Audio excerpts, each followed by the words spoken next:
Okay, so looking at today's lesson, we are going through chapter 1 first. We'll also be working our way through chapter 2 of the Essentials of Integrated Training in the Sports Performance book. By the way, they've never, this is the original version of the textbook. They never, never updated the cover for these slides, but it's the same material. So, so our objectives when we are talking about integrated training, right? That's the big thing that we're looking at today. We want to understand what integrated training is. We want to understand the principles of integrated training, the components, the rationale, and the evidence for why, we've looked at this and why it's much more effective.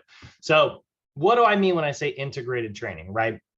So here's the thing. There's two types of training out there, is sort of what Nassim's saying here. There's traditional training, which, when you hear the word traditional, you think like, oh, you think putting up a Christmas tree. You think like, having turkey at Thanksgiving. You think of all the traditions, that you might have in your life. And so it's like, we love traditions and we might think the traditional sounds really good. It's like, oh, traditional style to approach is exactly what we're going for.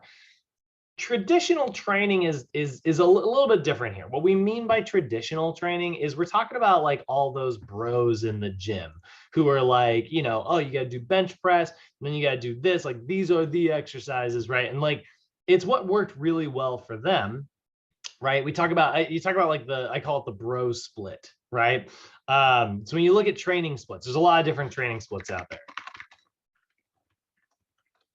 Training splits are how you're basically laying out your volume over the course of the week, right? You have like upper lower splits where maybe it's an upper body day, lower body day. And then you have, 5-day splits like this, where it's like, oh, that's also upper lower actually. See, now we're getting in like actual good training splits, but yeah, oh, here we go. There's the Jeremy Ethier did a good video on this. There's a full body split where maybe you have like full body this, full body that, upper, lower. And then here's like the bro split where it's like you have a chest day, you have a shoulder day, an arm day, a leg day, right? Like an ab day, a whole day for your abs. What? No. Like there are a lot of different training splits out there, we need to know how to lay these out. That's sort of the traditional approach, was the bro split. It was like chest day, leg day, back day, stuff like that. What's up, Chris? Welcome back. Yeah, I keep disconnecting because these mountains. No sweat, man. I get you. Oh, that's right. That's right. You're driving to Texas today. I forgot you said last night. So there's definitely a lot going on in traditional training. It's not bad. But like we've done some more scientific research, we've learned a little bit more, and now we're finding that there's just some other principles that have been shown to be much more effective. We also know that like it's not just about lifting big heavy weights all the time. That's not the only thing that makes someone fit, right? Like, it's also about mobility. It's also about stability. It's also about balance, right? It's all of these other things that kind of come together. So an integrated training approach is developing a high-level athlete who has very good balance, very good speed. Yeah, they got big muscles too. Great. They're strong. They're powerful. They can react to things, and they have really good core strength and stability around their joints to make sure that nothing ever like falls out of place. So that's why integrated training is going to be better than traditional training. Traditional training, like honestly, guys, you go to group exercise every day for the rest of your life.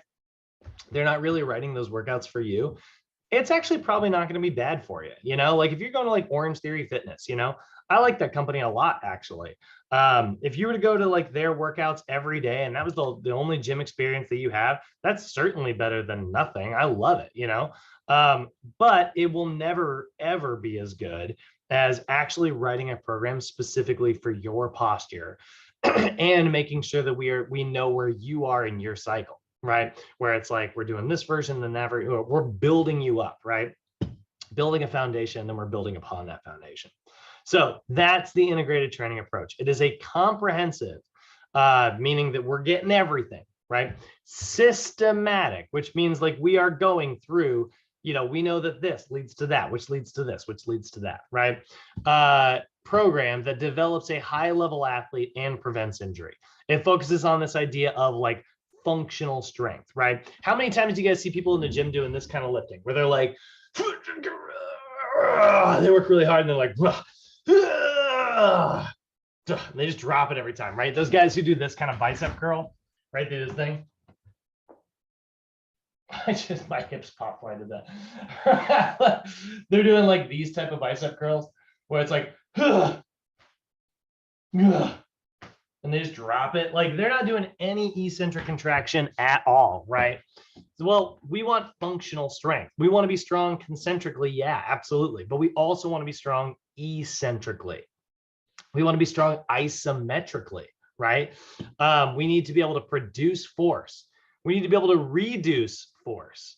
And we need to be able to dynamically stabilize our muscles, right? So that's all of our muscle actions. We're also going to make sure that functional strength is multi-planar. All right, we're gonna do a little. I've done this before, but so I'm not gonna go around the room here. But if I were to ask you guys to think of an exercise in your head right now, first exercise that comes to mind, I would be willing to bet that most of you guys picked a sagittal exercise. Most exercises in the gym, you look at like there's the bicep curl machine, there's the tricep press machine, right? There's the front raise, there's walking lunges, squats, deadlifts, calf presses, all these exercises that, by the way, I love, fantastic exercises. These are like my babies, but they're not integrated with multi-planar, right? What about all the stuff going in the frontal plane, right? What about lateral lunges? What about, side raises? What about, I actually hate side bends, but, what about stuff like that where you are moving laterally, right? That's a big deal. And then even more important than that, what about transverse stuff? What about twisting, right? We want to make sure we're a very multi-planar athlete because you could get really good at moving front to back, but that day that you have to twist, all of a sudden something pulls or tears or breaks, you're going to be in a bad spot. And it focuses on the idea of neuromuscular efficiency, recruiting the right muscle at the right time for the right amount of force in the right plane of motion. How do you do all that? How does your brain know how to choose the right muscle at the right time for the right amount of force? Well, you get a program that's written for you specifically, right? My hamstrings are super overactive. They love to do more work than they are supposed to. My hamstrings love to tap on and do a bunch of work when my glute is supposed to be doing that work. So my hamstrings love to take over from my glutes. They love to inhibit my gluteus maximus, right? So that's not awesome. So for me, what I need to coordinate my central nervous system in order to get the right muscle turned on at the right time. So if I can deactivate my hamstrings by doing a little bit of a hamstring stretch before my workout starts, right? And I can get that shut down and deactivated before I hit the gym floor, and then I can take a second to turn my glutes on by doing a couple little extra glute exercises before my barbell squats. My squats are going to be much better. I'm going to be in a much better spot because I turned the right muscle on at the right time. And my hamstrings aren't going to contract the way that they kind of like to, right? So that's an integrated program. Traditional programs, they usually focus on max strength. Traditional programs are like, yeah, we want to lift a big, heavy weight. We want to lift it as often as possible, right? That's it, right? We really are just like, I don't know, how do you make it harder? Make it heavier, How do we make stuff harder in an integrated program? Well, sometimes we'll make it faster. We'll make it more powerful. We'll make it more unstable. And it's like, and then, yeah, of course, we will also make it heavier, but we have a lot of different approaches to make things more difficult. And that's the difference between, by the way, this is another vocabulary that you guys want to learn how to talk the talk a little bit. There is a difference between hard and intense. Hard is making something more difficult. Intense is making something heavier, at least in our language, right? Intensity to a trainer means weight lifted. Hard means it's like, well, I can give you this little 5-pound weight, but you got to do it on one leg. And you're like, huh? It becomes very hard, even though it's not very much weight. So there is a little bit of a difference between intensity. I would argue that a marathon is incredibly unintense. It's about as unintense as it gets. You might be thinking, marathons are really difficult. Yeah, absolutely. They're really hard, but the amount of effort per repetition, every step, is very low compared to a sprinter who only has to sprint for 10 seconds or so. That's very intense. That's a high percentage of maximum effort. So there's a big difference there, and we want to understand that difference. Traditional strength programs really just focus on high intensity lifting all the time, maximal strength gains. They also oftentimes isolate their muscle groups. Again, they love the bro split in a traditional program: chest day, leg day, back day. Problem with that is they end up in junk volume.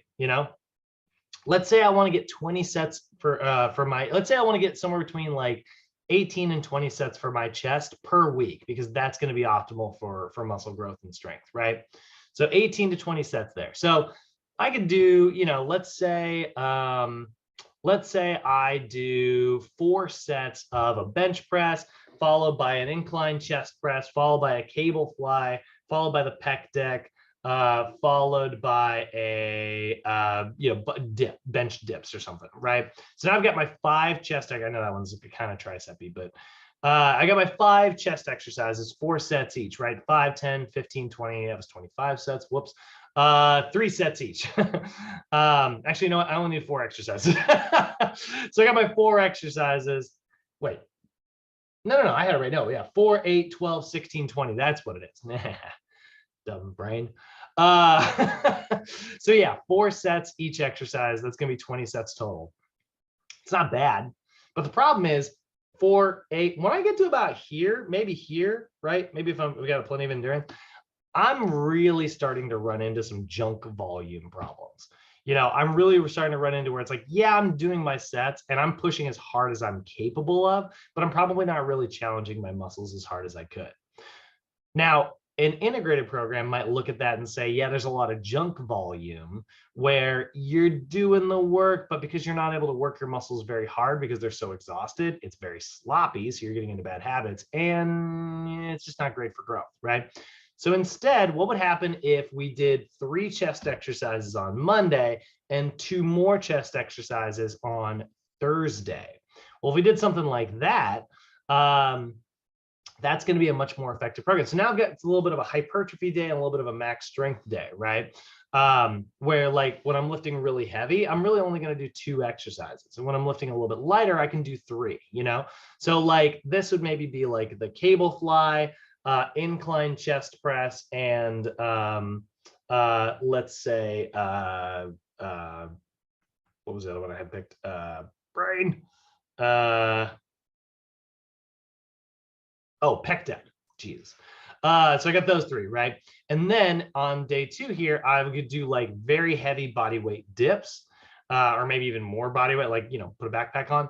And then I could pair that with like a really heavy bench press, right? Big bench press, big dips, right? Very, very much a max strength situation there. So now I've got a hypertrophy day and a max strength day. I'm still getting 20 sets for that body part over the course of the week. But now I've laid out my volume and I've, paired things up in such a way that I don't have to worry about junk volume. So that is sort of the difference between traditional and other ones. The other big thing about traditional programs, they tend to be very sagittal. It tends to be a lot of sagittal stuff. And they tend to be very much just focusing on concentric actions rather than, integrated actions. So problem here, it's not multi-planar. Yeah, you're really good at moving front to back, but what happens when you have to move side to side? The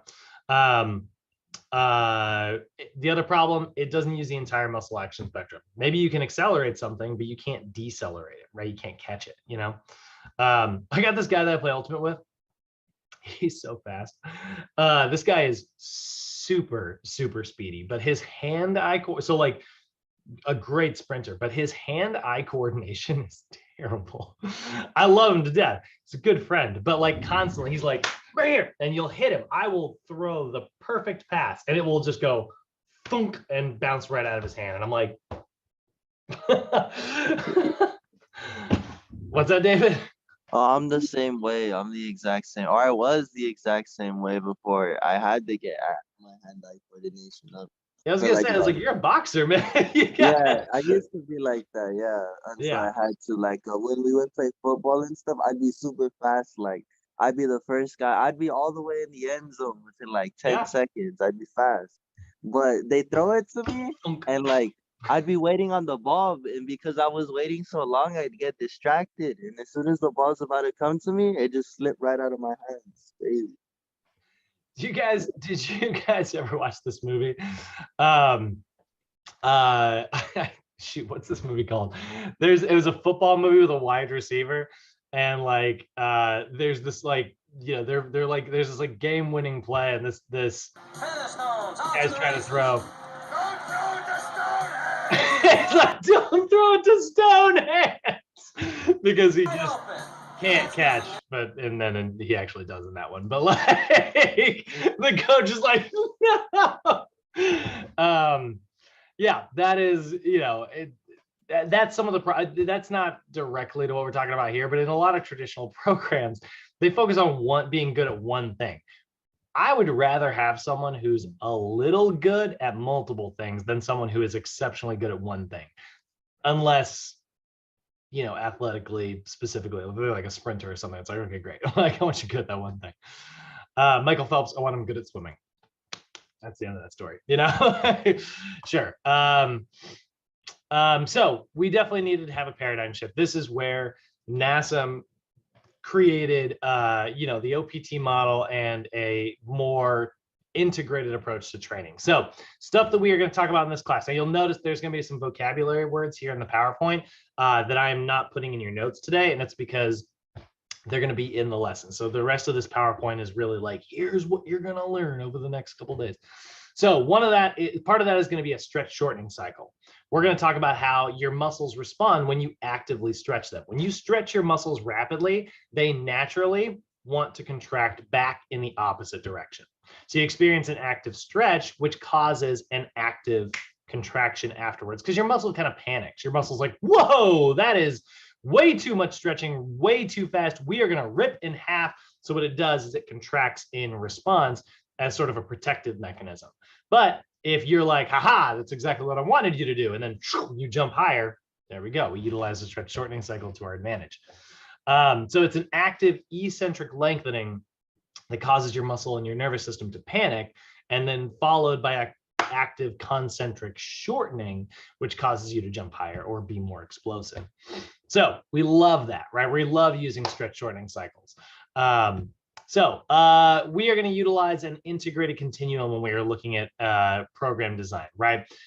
We are going to do high levels of all components: stabilization, strength, and power. We're going to target muscle synergies and teach them how to work together. And we are going to focus on functional movement patterns concentrically, eccentrically, and isometrically in multiple planes of motions in order to facilitate an overall greater training response.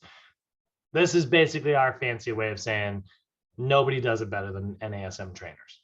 I would argue ACSM is really good as well. They have a really good approach to this as well. But we've all known that guy in the gym who goes all the time and, kind of figured out his own way in the world, honestly, that's how Golds got started. Most like gyms started by just like having a lot of bodybuilders who were pretty good at stuff. And they were like, this is what works for me, and everybody else was like, oh, wow, well, what can I do? Right.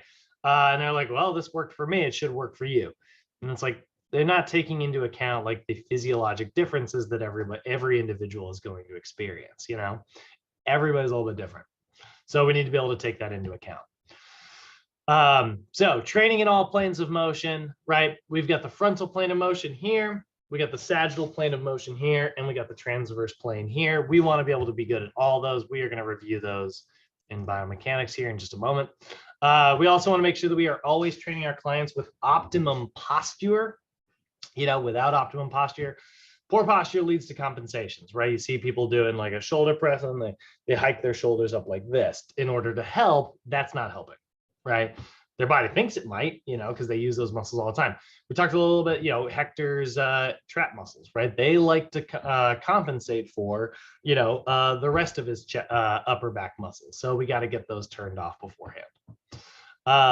So training in optimal alignment rather than doing maybe an excessive lean or, a low back rounding or, knees caving in, right? How do we make sure that we have that optimum posture? Well, we are focusing on what we call length tension relationships, right? Where a muscle is resting at an ideal length. The length tension relationship, you guys might remember, it's where we have the greatest overlap of those proteins in our muscle cells, right? The actin and the myosin. When we have a lot of overlap there, we get a really strong contraction. If a muscle's overactive, there's too much overlap. It doesn't have anywhere to slide, so it can't make a very strong contraction. When a muscle's underactive, it's being pulled apart. It barely has like a grip. It's like, ugh. And then, we have a really weak contraction there. So a length tension relationship is where we are getting a muscle to rest at its ideal length rather than another length, right? What that often leads to, and this is sort of like, it doesn't actually happen in order like this, but it's always a really good way to visualize it. Let's say you've got an overactive muscle on one side of a joint and an underactive muscle on the other side of the joint, right? Let's say you've got really tight hamstrings let's say we got really tight hip flexors, and that causes us to have really weak glutes, right? So now my hip flexors are overactive because they like to pull this way. And my glutes, which pull the other way, are underactive. That's going to lead to what we call altered reciprocal inhibition, okay? You might remember the term reciprocal inhibition, right? That's a physiologic principle. Whenever we contract one muscle, the antagonist relaxes so that the movement can occur.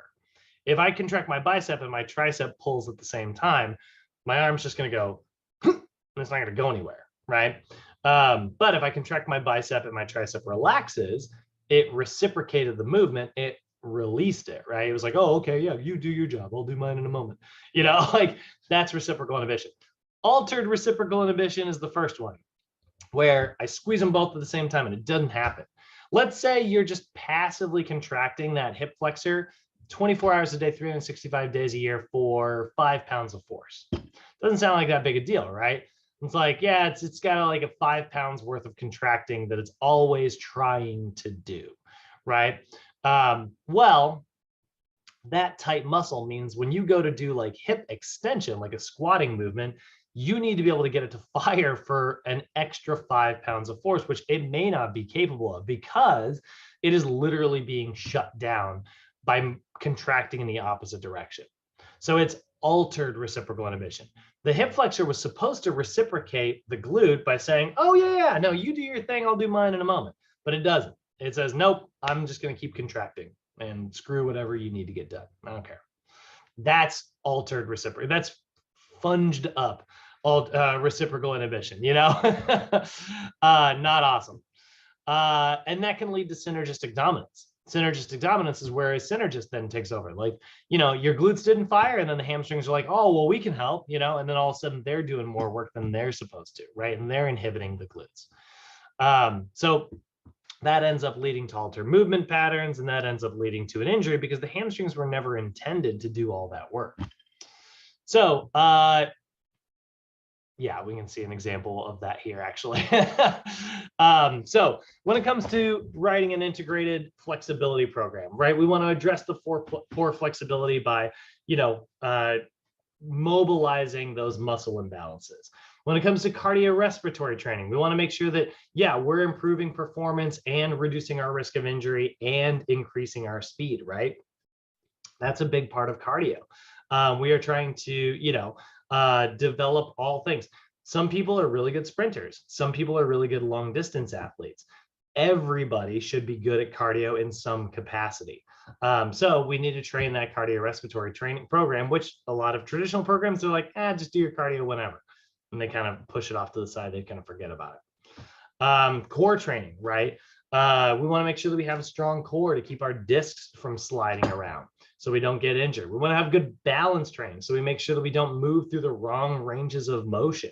We're going to use proprioceptively enriched environments. We're going to use unstable, wobbly environments. That's what that means, right? And that's going to be good because, again, if you can do a single leg shoulder press, you can certainly do a 2 legs planted on the ground shoulder press.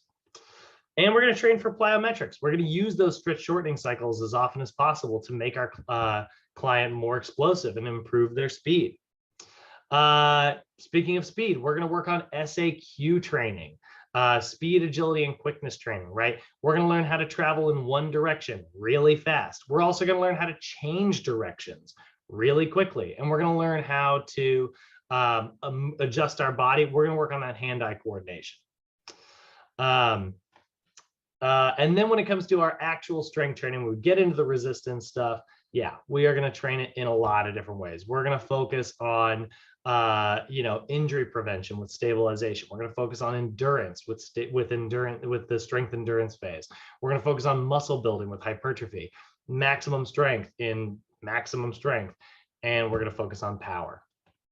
So most important things to remember when it comes to an integrated program is that we are making sure it is always safe, effective, it is systematic and progressive. So it builds on a foundation, and it does focus on the nervous system in addition to the muscular system. That is everything we are going to learn over the next 10 days.